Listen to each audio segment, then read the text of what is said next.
If the allegations are true that Kristi Noem is cheating with this guy, that would make a lot of sense. I built an AI that rates attractiveness based on US beauty standards, and looks are just another thing that they both fail miserably at. I am not saying that her husband is a looker. I mean, after all, he did marry her. But yes, she managed to downgrade to someone who's more on her level. And I truly think that looks are not important, and who you are on the inside is what matters. And we all know for Kristi, that's even worse. So Kristi, let's talk about your history. Your origin story is a web of contradictions. Sources say that you dropped out of college in 1992, but then you claim that you dropped out of college when your dad died unexpectedly in 1994. This was following a big fight you had, and you were 8 months pregnant. The timeline of your marriage and the birth of your first child is interesting and lacks documentation, similar to your father's death. An experienced farmer dies filling a grain bin at night, and your younger brother is the only witness.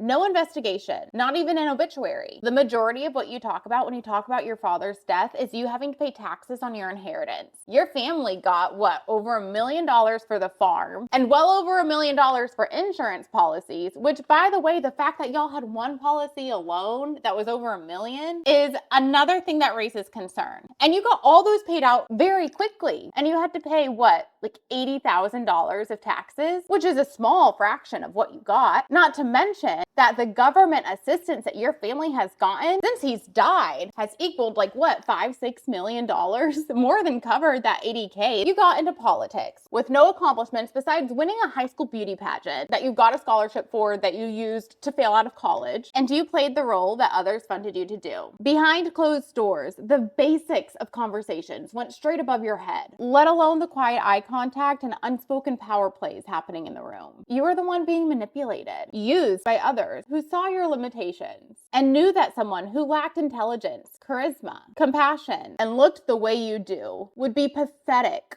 through and through, and willing to do anything if they acted like you belonged. But Kristi, I will agree with you on one thing. From the last conversation with your father, before he died, you recalled telling him that you couldn't do anything right. And he agreed when he said fine and to get out. He didn't want you either. No one does. And I just know that he's looking up at you the same way that you looked at your dog that you killed, Cricket, when you described him as untrainable, dangerous, and less than worthless. Kristi, you were handed everything: money, status, power, and you still turned out to be the worst of the worst. And that's your legacy.